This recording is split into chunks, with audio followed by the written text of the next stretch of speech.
الرجيم بسم الله الرحمن الرحيم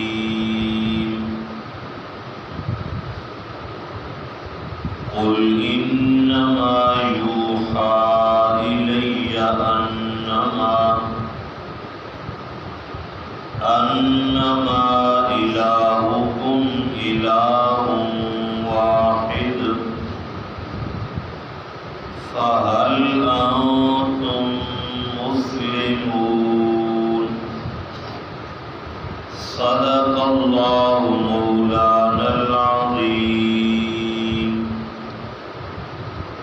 17واں پارہ سورۃ الانبیاء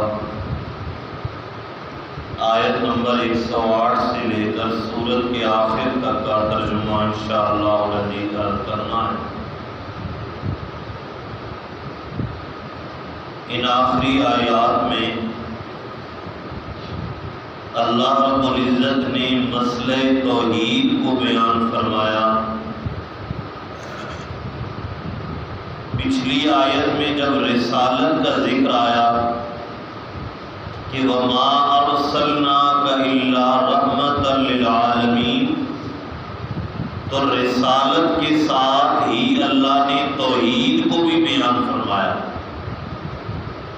اور یہ اشارہ کر دیا کہ میں نے جو آپ نے نبی اور آپ نے رسول کو جہان کے لیے رحمت بنایا، سب سے بڑی رحمت میں اللہ کی توحید ہے، سب سے بڑی رحمت میں اللہ کا تعارف اور اللہ کی پہچان ہے۔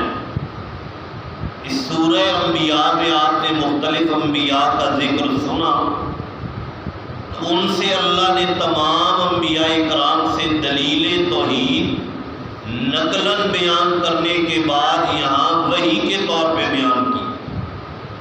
فرمایا میرے محبوب قل، آپ اعلان فرما دیجیے، انما یوحی الیہ، میری طرف یہ بات وحی کی گئی، جس طرح پہلے انبیاء کو وحی کی گئی، میری طرف بھی وہی بات وحی کی گئی، انما الہکم الہ واحد، کہ تمہارا معبود ایک ہی الہ اور ایک ہی معبود ہے۔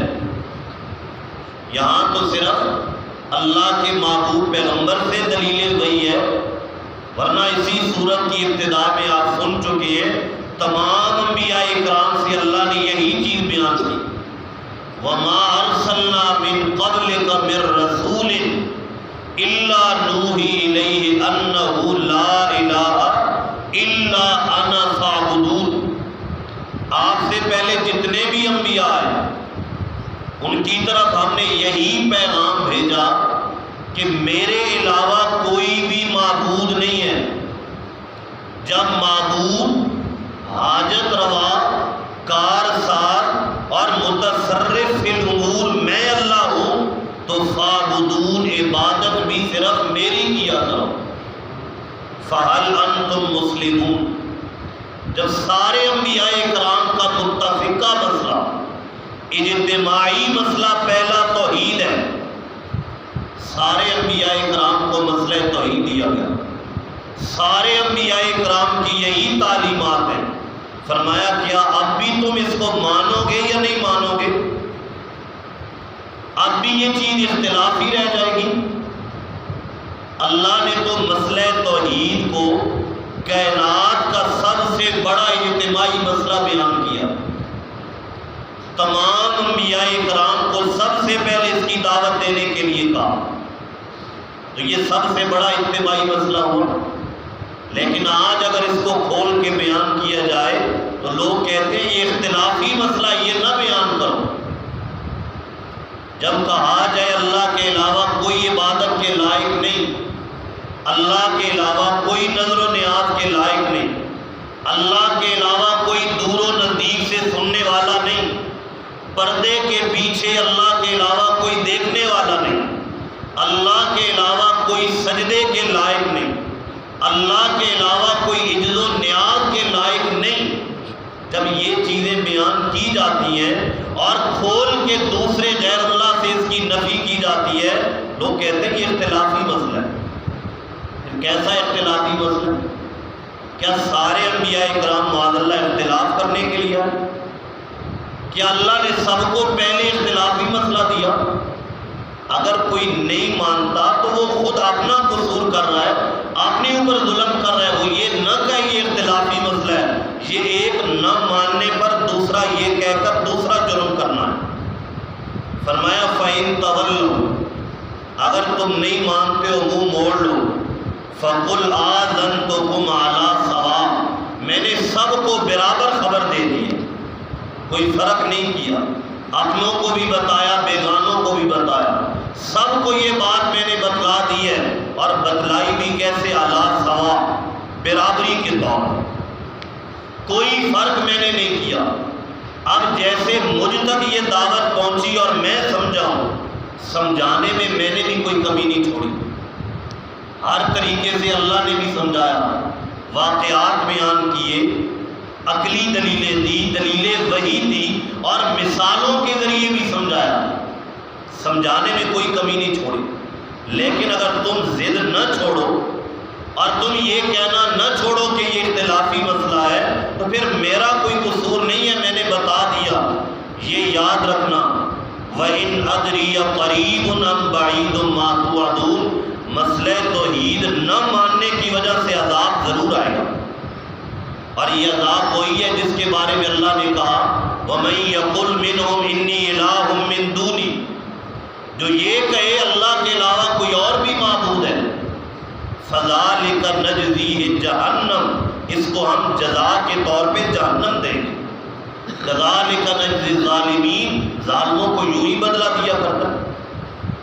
فرمایا جو مجھے کہا گیا ہے کہ مسئلہ توحید نہ ماننے والوں کو عذاب ہوگا، یہ عذاب ضرور آئے گا، لیکن کب آئے گا یہ مجھے نہیں معلوم، نزدیک آئے گا یا دور آئے گا، آئے گا ضرور، لیکن یہ میں نہیں جانتا قریب ام بعید، وہ قریب ہے یا بعید ہے، یہ اللہ جانتا ہے۔ انہ یعلم الجہر، کیونکہ یہی میرے اللہ کی شان ہے کہ وہ بلند باتوں کو بھی جانتا ہے اور سری اور مخفی باتوں کو بھی وہی جانتا ہے، یہ صرف اس کی شان ہے۔ یہ میرا مقام نہیں ہے کہ میں تمہیں خبر دوں غیب کی کہ اللہ نے مجھے یہ بتلا دیا تمہارا وقت کب پورا ہونے والا ہے۔ اللہ نے فرمایا الم تعلم ان اللہ یعلم ما فی السماوات و ما فی الارض، آسمان اور زمین میں جو کچھ ہے اللہ ہی جانتا ہے۔ ما یکون من نجوا ثلاثۃ الا هو رابعهم، جہاں تین بندے مل کر سرگوشی کر رہے ہیں، وہ یہ نہ سمجھے ہم صرف تین ہیں، الا هو رابعهم، چوتھا ان کے ساتھ رب موجود ہوتا ہے۔ اور مخفی باتیں تو ہم جانتی نہیں ہیں، دل میں کیا ہے کسی کے کوئی نہیں بتا سکتا، یہ صرف اللہ کی ذات ہے۔ لیکن یہ جو اعلانیہ باتیں ہیں، جہرن باتیں ہیں، یہ بھی ہم نہیں جانتے۔ اگر یہاں جتنے آدمی بیٹھے ہیں یہ سارے اپنی اپنی باتیں بلند آواز سے کہہ رہے ہیں، یہ اپنی کر رہے ہیں، وہ اپنی کر رہے ہیں، یہ اپنی، سارے مل کے اپنی اپنی باتیں کریں تو ایک بندہ کس کس کی سمجھے گا؟ تو معلوم ہوا ہم بلند اور جہری باتیں بھی نہیں سن سکتے۔ یہ میرے رب کی شان ہے، اگر پوری کائنات ایک میدان میں جمع ہو جائے، اور صرف انسان نہیں، پوری کائنات، چرند پرند، حشرات الارض، باری بری فضائی اور جتنی مخلوقات ہیں، وہ سب اگر جمع ہو جائیں اور سب اپنی اپنی بولی اور اپنی زبان میں پکارنے لگے، یہ میرے رب کی شان ہے، وہ ایک ہی وقت میں تمام مخلوقات کی ہر زبان میں اور ہر بولی میں سب کی بات سنے گا۔ اس کی اللہ کی شان یہ ہے۔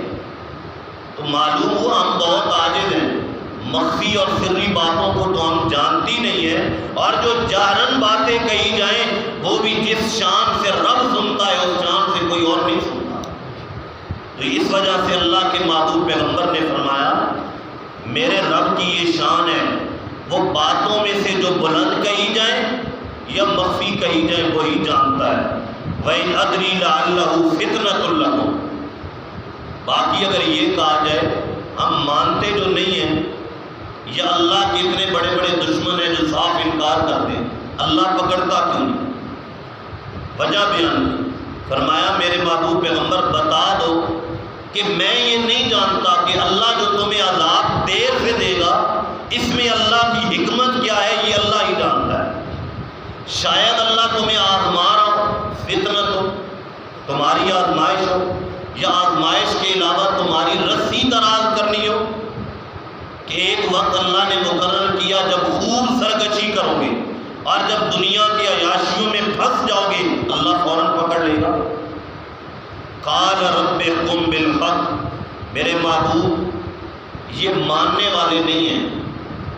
تو اس کے بعد اللہ کے محبوب پیغمبر نے آخری آیت میں اپنے رب سے فیصلہ مانگا، کہا میں نے اپنی ذمہ داری پوری کر دی، مسئلہ توحید بیان کر دیا، اب اس کے بعد رب احکم بالحق، حق پہ فیصلہ کرنا یہ میرے رب کا کام ہے، وہی فیصلہ کرے گا۔ وَرَبُّنَا الرَّحْمَنُ، اور ہمارا رب کون ہے جو بڑا مہربان ہے، وہ ہمیں ان کے رحم و کرم پہ نہیں چھوڑے گا۔ المستعان علی ما تصفون، جو تم مسئلہ توحید بیان کرنے والوں کے بارے میں کہتے ہو اور جو ان پر زبان دراز کرتے ہو، ہم تمہاری باتوں پہ اللہ ہی سے مدد مانگتے ہیں اور فیصلہ رب پہ چھوڑ دیتے ہیں۔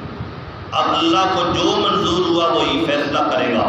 اس نے ہماری جان کب چھڑانی ہے ان دشمنوں سے، وہ نزدیک میں چھڑا دے یا دور میں چھڑا دے یہ اللہ کی مرضی ہے، لیکن ایک نہ ایک دن ہماری جان ضرور چھڑائے گا اور ہمیں جنت کی زمین کا وارث بنائے گا۔